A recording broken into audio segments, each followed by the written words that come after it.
Greetings. My name is Sarah, and this conference call is called Journey into Self. Before we start, let's engage in a brief meditation, and then we'll get into our topic. So, wherever you are, sit in a comfortable space with your spine straight.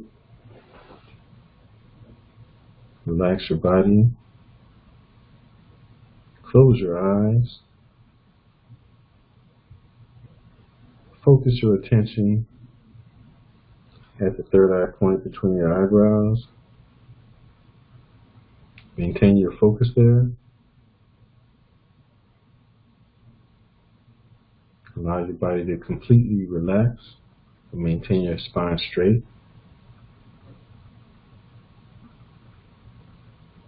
And just breathe normally.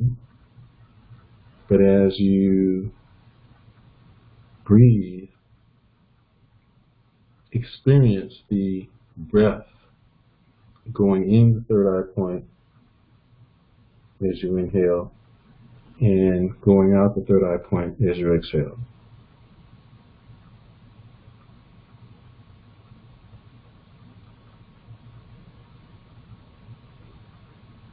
Now as you inhale, feel the strong vibration of the sacred sound Ma.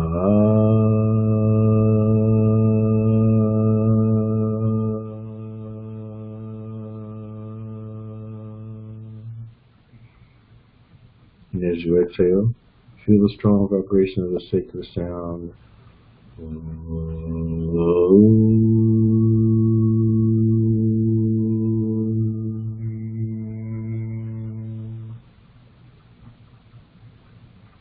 Inhale.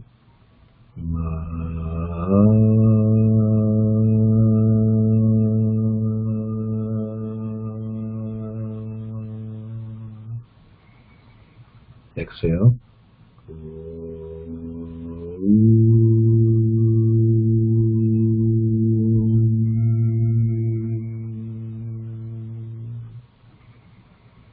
Inhale.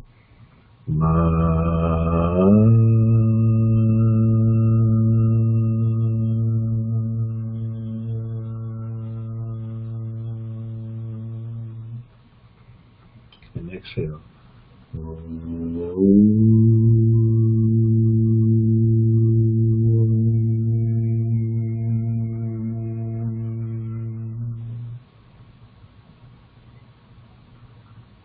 And just relax and feel the peace.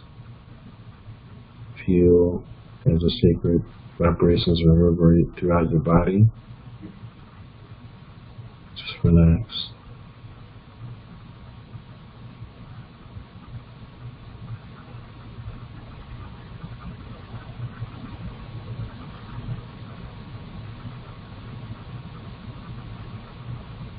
Observe, but don't focus on the thoughts that may come into your consciousness as you maintain your eyes closed.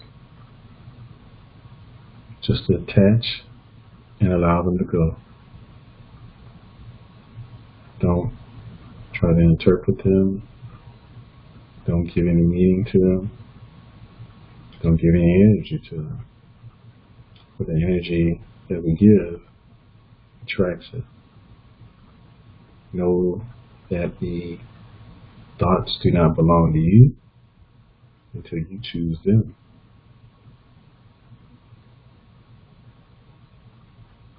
So just relax and feel the peace.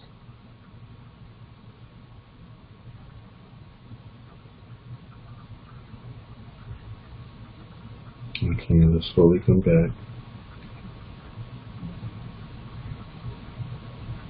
The purpose of meditation, of course, is to allow us to be able to reconnect with spirit, to quiet our minds, that we be able to hear the inner voice of spirit.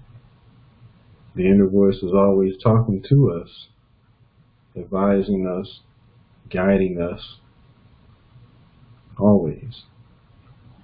But because our minds are typically cluttered with thought, we are unable to hear the divine voice or the inner guidance of our higher self, because it is drowned out by a myriad of thoughts that enter into our consciousness and the conversations that we're holding with ourselves. So meditation helps us to be able to detach from thought, and through detaching from thought, the rate of thought slows down, because as we go through the process of detaching from thought, we're not giving any energy to those thoughts. And as we refrain from giving energy to the thoughts, the rate of thoughts begin to dissipate. As the rate of thoughts begin to dissipate, then we find ourselves able to tune into and hear the inner voice. Now, so the inner voice is always speaking to us, always advising us, guiding us, attempting to help us to make the right decisions. But while we're being spoken to by the inner voice, concurrently, there's another voice competing with the voice of our higher self, also speaking to us and trying to influence us in our decision-making process. That voice is the voice of ego. And that's a more familiar voice for us, because that voice is more reactive. It's tuned more into our senses, our physical senses. It's tuned more into our emotions. It is more of a reactive perspective. It is our identification with our physical beingness, our emotional body and our physical bodies. And so that's a false identification. And so that voice has been more familiar to us. It's been the voice that has guided us mostly throughout the course of our lives. And so it's a familiar voice. But that voice and the advice that it has given has led us to make some poor decisions. All the decisions that we are not happy with that led to our suffering and that led to bad choices with relationships, impulsive decisions that we came to regret. Those were influenced by the ego or the lower self. And so, how do we discern between whether the voice that's speaking to us is that of the higher self or that of the lower self? We can, I don't know if I want to say easily, but we can discern the difference between the two voices by heightening our awareness, by noticing how it feels when the voice is speaking. So when we're in the midst of making a decision, the first voice that speaks to us is typically the voice of intuition. And its counsel feels light, if you will. So one of the first things that you want to do is to be able to weigh the voice, weigh the counsel of the voice. Determine whether the weight feels heavy or if it feels light. If it feels easy or if it feels hard. And when I say easy, I mean whether it's something that just seems just natural, it seems to fit. Like just putting a square peg into a square hole, into a square peg, square peg into a square opening rather. It fits, and it fits easily. Conversely, if it's the voice of ego, it feels heavy, and it doesn't fit easily. So when it doesn't fit easily, what we find ourselves doing is then trying to make it fit. We find ourselves trying to justify why that decision that we're contemplating is a good one.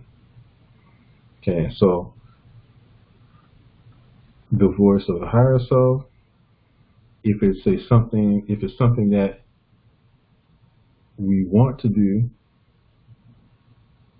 the voice of the higher self will, if it's a goal, then it will be an easy decision. It will flow. The weight will be light. When it's the ego or the lower self, the things that just naturally fit and seem to be easy will then be questioned by the ego. It will then start asking us, is that the right decision? It'll start trying to put doubts in our mind. It'll try to instill fear in us. So then we begin to question that which we already know and feel is the right decision because we weighed it and we knew it felt light. And so ego will then cause us to start questioning it. And so then we'll start to feel some discomfort with it. But that whole debate feels heavy. If it is a decision where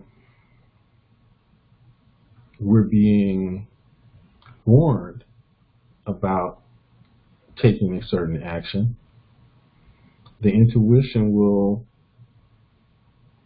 again, it will give us the counsel and advise us against it. And again, the weight of that counsel will feel light. It'll feel like right. You'll recognize it. And you'll know and feel that the right decision is not to go forward with this choice. It'll just feel natural. You'll just know. You'll recognize it. It'll be easy. But then ego will come in and then try to convince us that it's okay. It'll begin to start trying to justify why we should do this. It'll cause us to overlook the red flag of warning that was given to us by the intuition. And so we get to where we're trying to fit a square peg into a round hole. It doesn't fit. We're trying to make it fit. So we can all reflect on decisions that we've made, where we've done that, where we've, from an intuitional standpoint, we know what the right decision was, but we've either allowed the ego, the lower self, to either talk us in or talk us out of something that we knew. When I first started doing teaching, one of the first things that I imparted to the students was that whatever that I share with you is not going to be anything that you don't already know. I'm not teaching you anything that you don't already know. My role was to help to remind you of what you already know. Okay, because we always know. And that's the purpose of the intuition, is to get us to where we begin to trust our knowingness. So I gave the example of us going to listen to a individual speak, to give a lecture. And the person that we're going to listen to speak is a person who is speaking on a topic, that we've never heard before. And so we go and sit in and we listen to the individual speak. And as they're speaking, we'll find ourselves, if we feel like what they're saying is true, we'll find ourselves nodding our head affirmatively, in agreement. We recognize the truth. Spirit recognizes the truth. And so we'll nod our heads in agreement. If we feel that the individual is saying something that is not true, that we don't agree with, again, this is a topic that we've never heard. But we recognize the truth when we hear it. Spirit recognizes the truth. Conversely, if it is something that is not right, our spirit will also recognize that. And we'll notice ourselves saying, no, that's not right. There's something not right about that. That doesn't feel right. That's our intuition letting us know. So we recognize truth when we hear it. We know when a decision is right and when it's wrong. So then the question is whether we listen to it, whether we allow ourselves to be guided by that wise counsel, or whether then we instead ignore that inner voice and allow ourselves to be influenced and deceived by the lower self or the ego.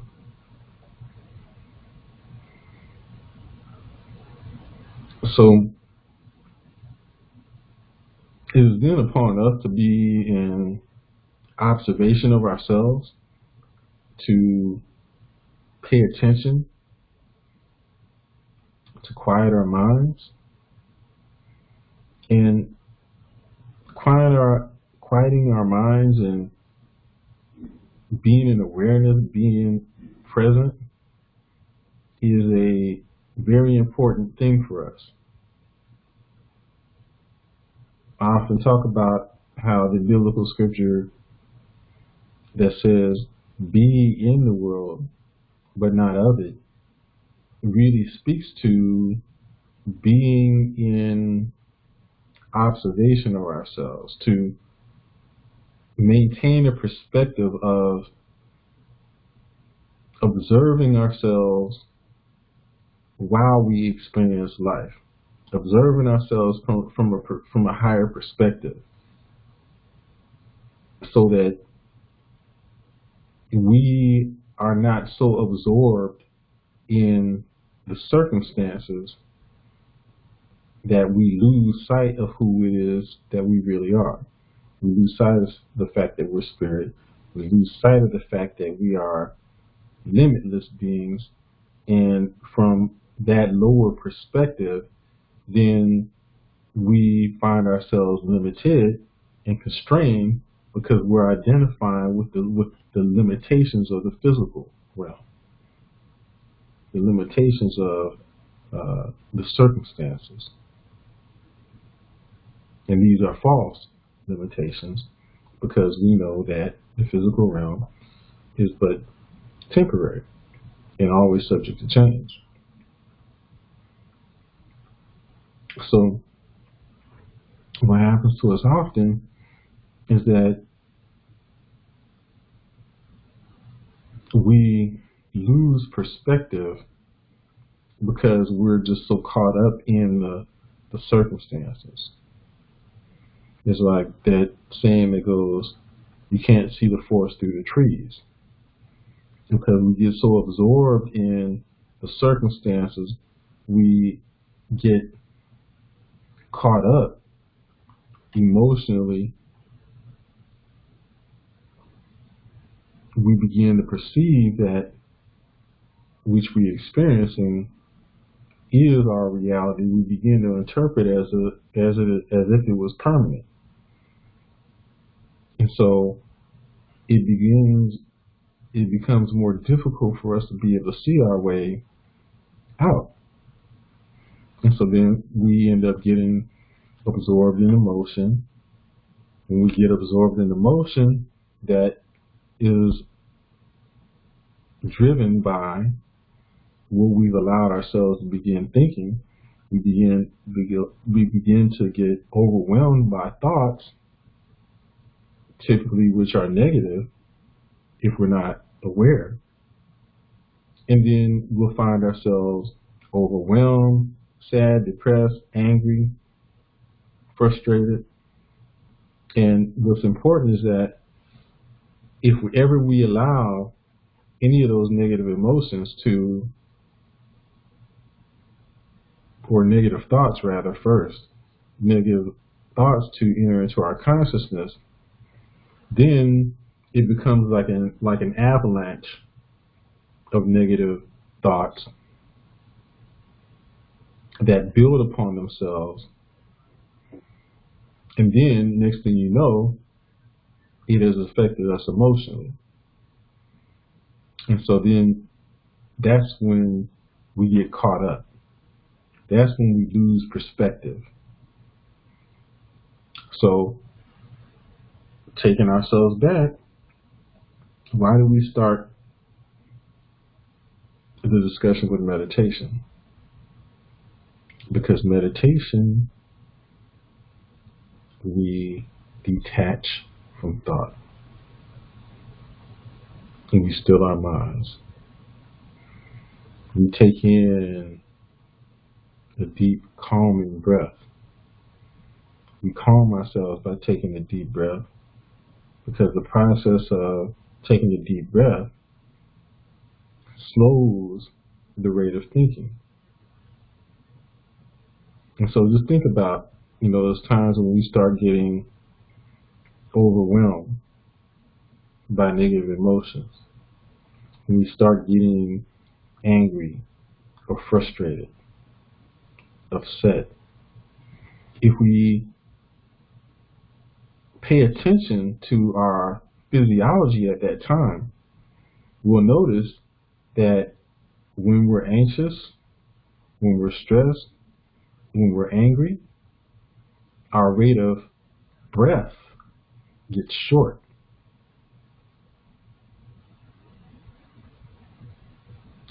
And rapid. So when we're calm,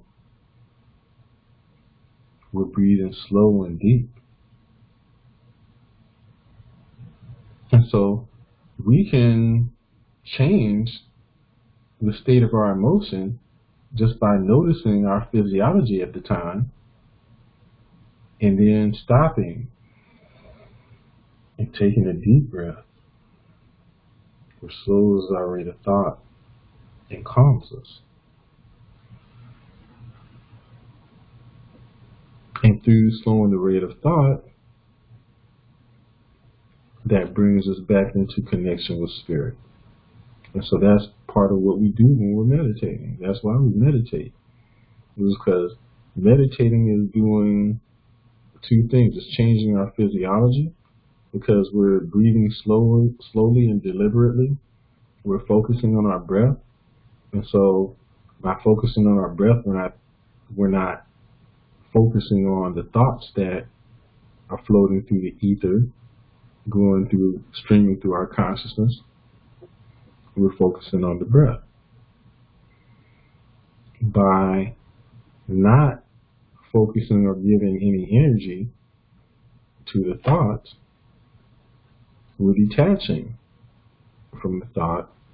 We're observing the thought. We're developing a skill of developing self-control. Because when we become more aware, when we are in observation, then we are empowering ourselves to make decisions, to choose how to respond to a situation, to circumstances, rather than allowing ourselves to unconsciously react to the circumstances or to the person that we're engaged with. So that's why we start with meditation. And so as we go through our practice, as we become more and more proficient at meditating, slowing our breath, detaching from thought, observing the thoughts, we develop a skill of being able to detach. We're developing a skill of being able to learn how to observe. Remember when I talked about being in the world but not of it? Through the meditation practice, we develop a skill of being able to do just that, to be able to detach and observe ourselves as we experience life.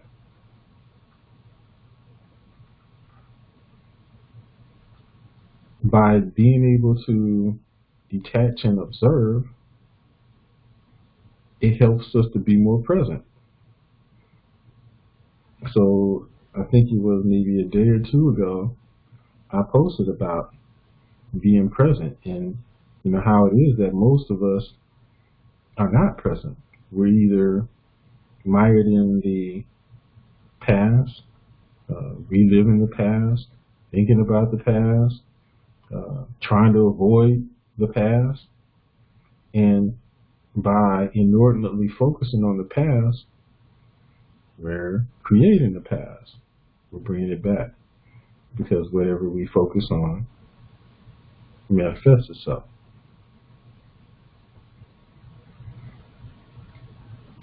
So, developing the awareness helps us to be able to maintain ourselves in the present moment. Now, so we're either in the past or we're in the future. So what takes some other people out, what takes us out of the present is, sometimes we get anxious about what things may occur in the future.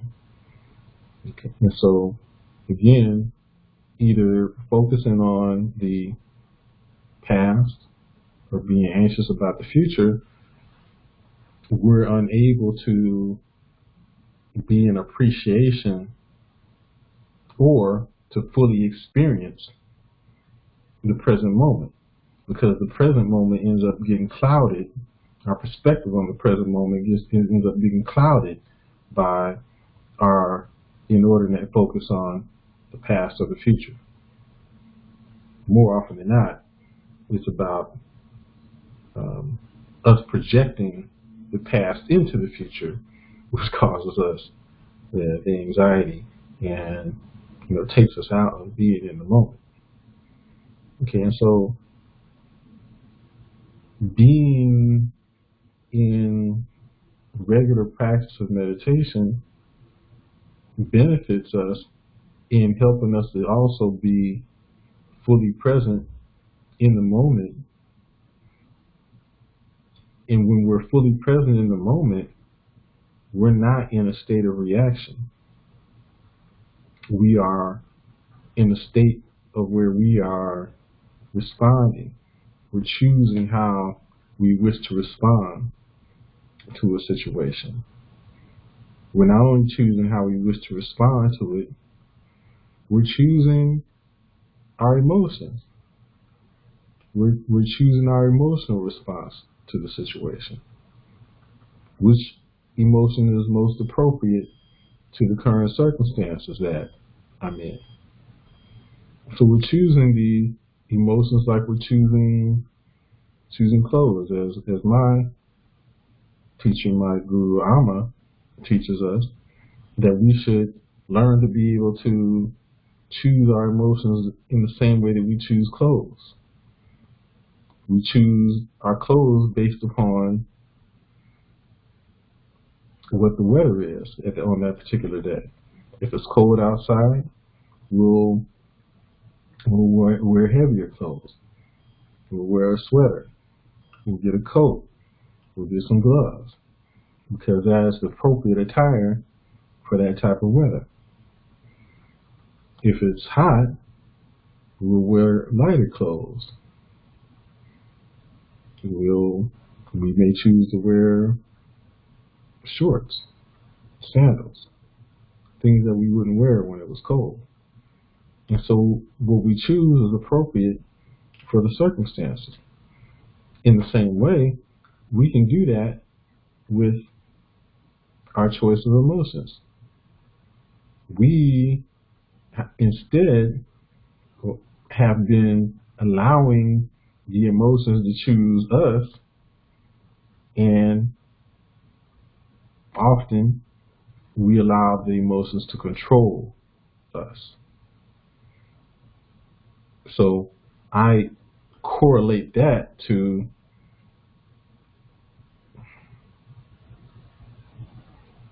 getting into a car, and typically when we're allowing emotions to control us is because we're also allowing thoughts to stream through our minds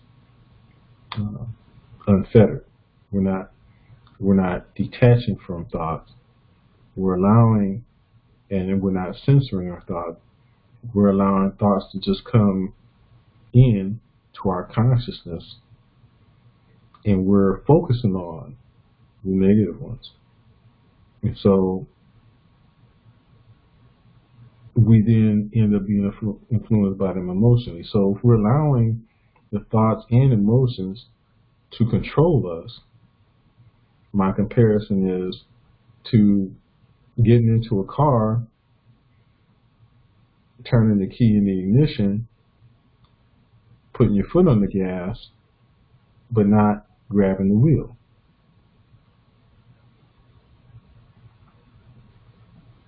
So we're allowing the vehicle to determine where our destination is. And if we do that, we're not going to get to the destination that we want.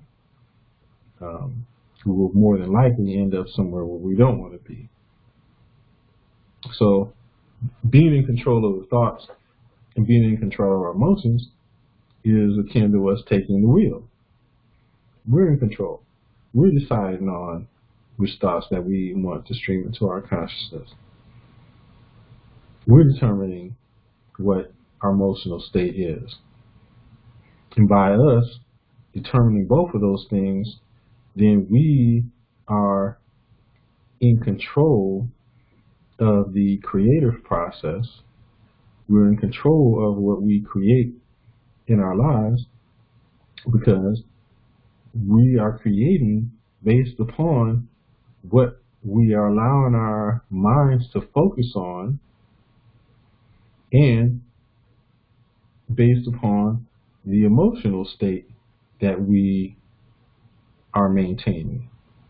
Okay, so it's important for us to understand, and I use the term understand as a means to communicate a deeper level of consciousness, a deeper level of awareness, absorbing and recognizing the truth of information. That's why I use the term understand. But we then are able to understand that we are creating through the focus thought that we're engaging in and through the emotion. Those are both the agents of creation. Focus, thought, and emotion. So when we have taken it upon ourselves to be in control of those things, then we are in control of the creative process, the manifestation in our lives. See, unknowingly, if we're not in observation and control of what we're thinking about and our emotional state, then we are unconsciously creating for ourselves things that we don't want in the same way as I described, getting into the car, turning the key, putting your foot on the gas, and not grabbing the wheel. We end up in a reality that we didn't want and didn't choose. It was chosen for us by the whims of the mind and the whims of our emotion. Often I've used the correlation of the movie The Mask to describe what occurs when we're not in control of our thoughts and our emotions. And so if we're not in control of our thoughts and our emotions, you remember the movie The Mask, whenever Jim Carrey's character put the mask on, it took over his being. He became the mask. He was no longer in control of himself. The mask was in control of him. And that's what happens to us if we are not consciously aware of our thoughts and our emotional state. The emotion then can take us over, and we become the emotion, and then the emotion then begins to start making our decisions for us. We have lost control. We've yielded control to the emotions. And when the emotions are in control, we cannot hear the voice of intuition.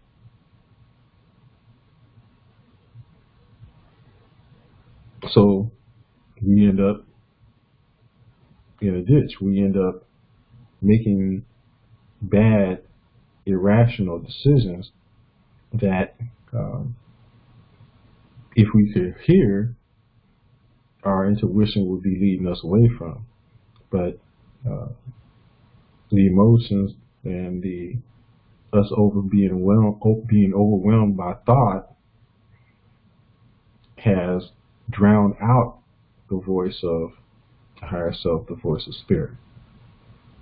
So I hope that this has been beneficial. Other things that we've talked about, you'll see all of these things are interrelated. And so as we learn these spiritual principles, we'll see how we can apply them to all different areas of our lives. Okay, and so when we talk about spirituality is not something that's separate and distinct from our lives. It's not something that we should do once we get home or on the weekends when we go to church, and then go back to the world, so to speak, and then leave the spiritual at home or in the church, synagogue, or wherever, temple, or wherever it is that we practice. It's about integration of the spiritual principles that we've learned into the course of our lives in order for us to be able to have a spiritually based life, a more effective life, because our life will be more effective the more we are able to integrate the spiritual teachings into every phase of our life, whether it be in work, in relationships, in any interactions that we have, in dealing with any situations, that how we deal with them will flow much more easily when we are applying the spiritual principles that we learn in our lives. So with that, I'll close out tonight's session. I hope that you found this to be beneficial, and we'll look forward to you next time here on Journey in the Self. So I'll greet you in the ancient kinetic words of peace, and we'll look forward to you next time. Thank you for joining us. We'll see you next time here on Journey in the Self. Hotep.